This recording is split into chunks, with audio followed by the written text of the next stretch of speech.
So I think regardless of what deck Julius is playing, you really don't want to go second.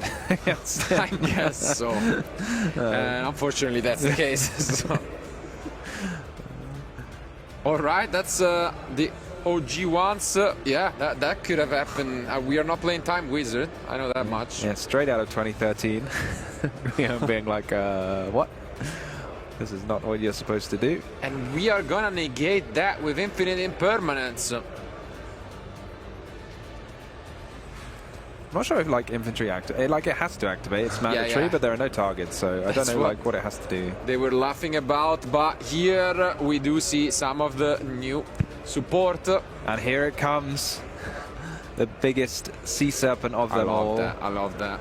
And that impermanence looking in the graveyard. Is there another card to follow up? Maybe an impulse? No, nothing from Guillaume. So we're going to see the board flooded with fish.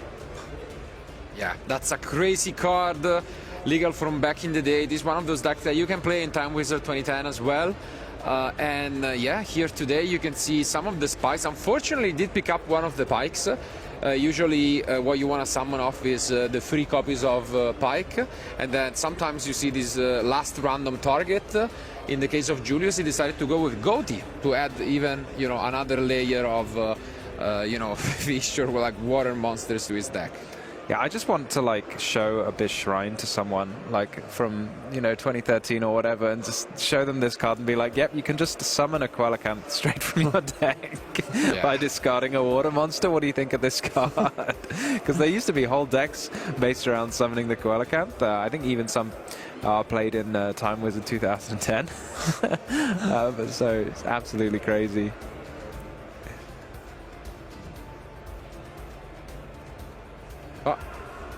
Is it even once per turn, Quellicant? I mean, he's probably exhausted all the fish from his deck, but I was wondering if you could make the Marincess link and bring it back again. Sounds quite fun. Yeah, it is once per turn, yeah.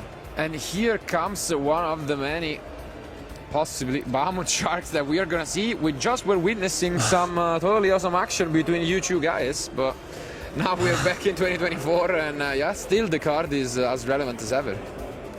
Yeah, this card has definitely stood the test of time. Hard to argue with. A negate and setting a card to your side of the field. Yeah, look, he can bring it back and use it again. I don't know if he's got any more fish, though.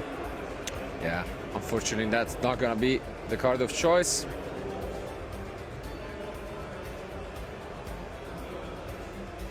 And I mean, I'm not surprised, as we have seen Julius plenty of times with the plant deck, but it's always incredible to see just the speed at which he performs so many actions.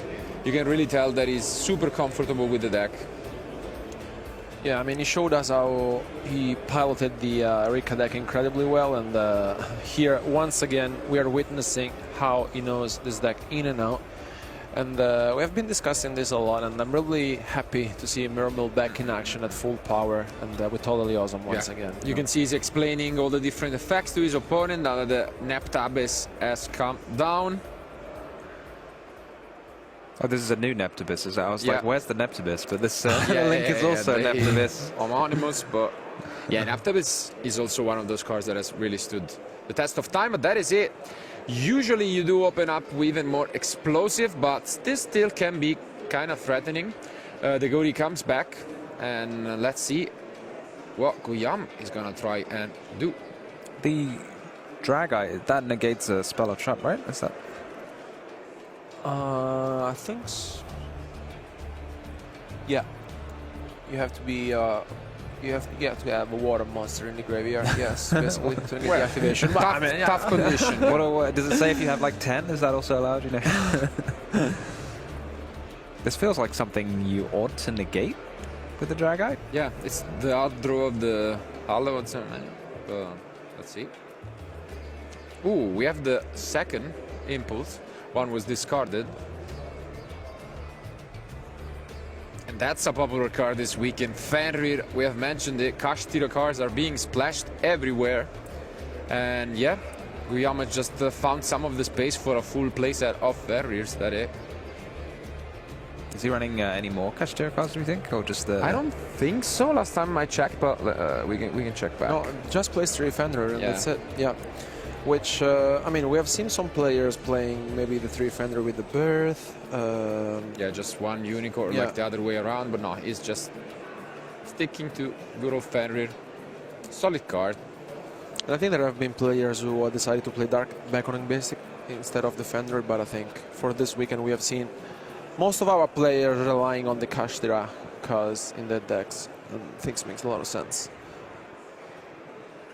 And the Toad pretty much has to negate the Fenrir, because otherwise at some point the Fenrir could just attack the Toad. Do you think it's, I guess it's always an interesting choice there with the Toad and the Fenrir, like do you just go to the battle phase and attack it, or do you prefer to keep playing in your main phase now? Oof, but we also have the Snake Eye Ashed, yeah. Really solid end. Picking up that infantry back to the hand that Julius just did there, it looks kind of innocent, but it will provide him another sort of interruption in the form of the Abyss Shrine and Graveyard. Can banish itself and let you discard that infantry, which will then trigger to pop a card on the field.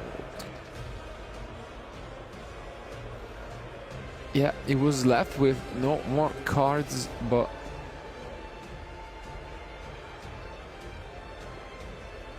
I guess either the additional pack picked up or yeah, just the opener being a little more subpar than usual meant that...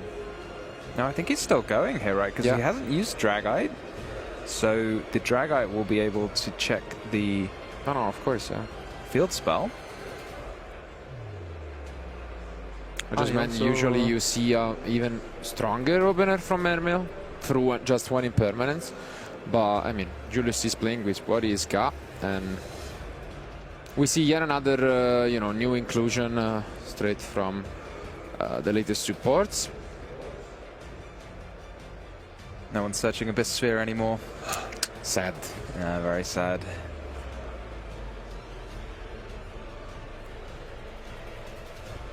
Yeah, it feels like he'd very much have to negate this, right? And he does. Is there any more to do for Guillaume? What are the remaining cards in his hand? I mean, it's quite likely that there is the original still, maybe. Yeah, There it is. as we have searched the temple, and it is there indeed. You feel like I feel like players like to search Temple more than original often. Yeah, I guess. Yeah, it depends going second because there are merits, I guess. Yeah, merits to both for sure. And now comes the big question of because we also have the option to synchro. Let me check what options are also in the extra deck from Julius, because that's also a deck that really has tight space for sure. Yeah, he definitely needs something else now, because if he lets Guillaume just play how he wants to, he's going to be in a lot of trouble. We've got access to... Yeah, because we can still synchro summon, right? What, so he can synchro level 10 maybe? Yeah, we gotta check what he's got in there.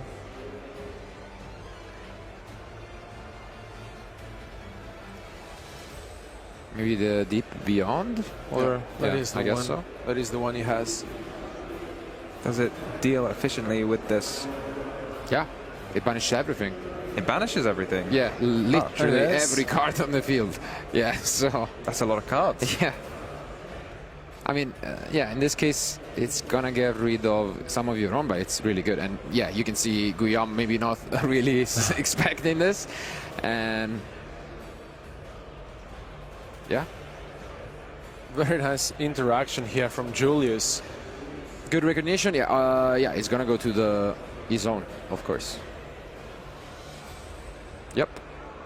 So everything is banished, and then the Gauri of the Deepion will come. Well, like, the opener was great, so let's see if he can top that here. Oh, I see that first card is one you never really want to see. Oof. The Flambeau's Dragon. Yeah, but the rest of the end really made it up for, and I see a lot of one-offs, and he did pick up one of those cheeky one-offs from the side deck, which is the Droll and Lock, and that's possibly a premium one here. Oh no, I saw the one-off skill drain. I thought I know, Tom, but it's funny nowadays. You have the two types of one-offs. You have the one-offs that you put because you just need them somewhere in your deck and you really, really don't want to draw them. And then you have those one-offs that are in your deck and they're limited.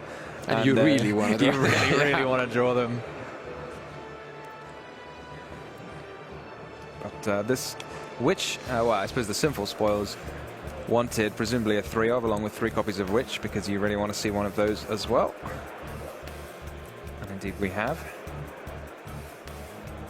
Sinful Spoils Deception, not a card we've seen a lot of on stream yet this weekend, but definitely a very popular card, and the players have talked about an awful lot. Yeah.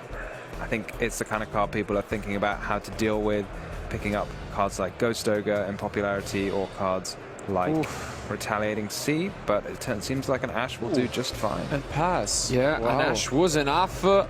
At least the line of defense is solid through to the skill drain and draw, but yeah, this was not what Guillaume was hoping for. And is that a shiny Abystius? That is a beautifully shiny Abystius. Yeah, we love that card. Interesting choice there, hitting the Poplar rather than the more common thing to summon with the temple, well, place with the temple. Being the other Diabell star would have allowed him to play, but I suppose maybe he wasn't thinking about Ash specifically. Ooh. I'm not sure if the judge will allow. Yeah, unfortunately, due to the sequence, Guillaume kind of forgot that he had to activate the draw, and yeah, unfortunately for him, we are in the top 64. There are no real takebacks in this one, so hopefully this will not cost him, but I think the information is really what is more costly here, because Julius really doesn't need that additional help. Yeah, I'm looking at the skill drain. It's quite interesting because you can deal with it in the Mermail deck with Marksman or Infantry, but if you target it with Marksman and then it gets flipped face up, it won't be destroyed anymore because Marksman's quite an old card that has to destroy. The card still has to be set, but Guillaume's still holding off on it, and it does make sense because I think he just wants to resolve his Draw and Lock Bird for now. Yeah, and at least, I mean, Julius is still adding some cards, so if he wants, he can use the draw. Yeah, I think you let the Prince resolve, and then in a new chain, the Dragoons will activate, and then you can chain the Draw and Lock Bird to that, preventing the second search from happening. Which, to me, seems a little weird, because yeah, like, he just saw the draw. Do we have an so outfit, maybe? This Dragoon Yeah. is not doing Oh, he anything. has the cold buy. Yeah, I mean, that makes As sense well. to me, because as Tom was saying, there is no way you do that on purpose. You know that the draw is there. And there it looks, the good OG Megalo discarding. Wow. Wow. What is this? This brings me back. I could see you drawing that a lot. Yeah.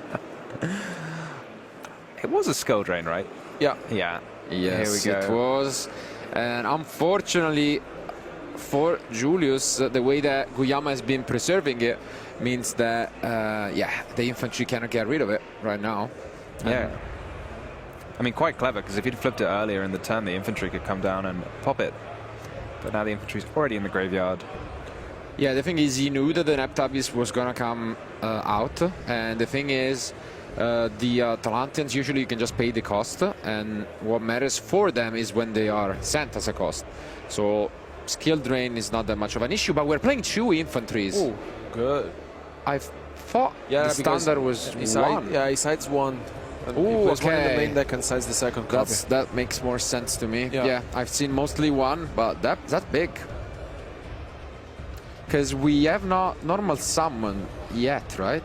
I No. think he didn't because he He got Tears discarded. No, I don't think he did normal. So No, he can normal and then activate Yeah. Megalo. you can pay the cost for Megalo and just Yeah. destroy the skill drain that way if Yeah. he wants.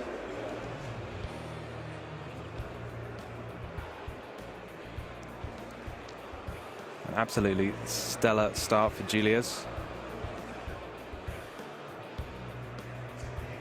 Oof, but he has an even better way to do this. And there comes a great solution to this skill drain. This is insane. I think, Yeah, Guillaume absolutely defenseless now, and we're going to see the mightiest effect of them all. You can send like some number of Atlanteans from the deck to the graveyard and then bounce cards equal to the number. I don't even know if he's got any Atlanteans left at the rate he's been charging through his Dragoons. Marksman. Let's see. Oh, you can send the Prince too. Oh, yeah. Bounce away the remaining lines of defense. Yeah, the Poseidra looking super threatening at the moment. We can also double the attacks of Megalo this turn and make it pretty easy to take a chunk at these life points. Yeah. Wow. Oh my. Yeah, just a matter That's of enough. calculation, I guess. Because like if he activates the Megalo, he gets 2 attacks. Yeah, just tribute off that Dragoons, get It another is search. 48 plus 3078, right? Yeah. Yeah, the skill drain does it, so it's pretty easy to actually just complete this. Obviously, Julius is gonna triple check on that. Wow, even just gonna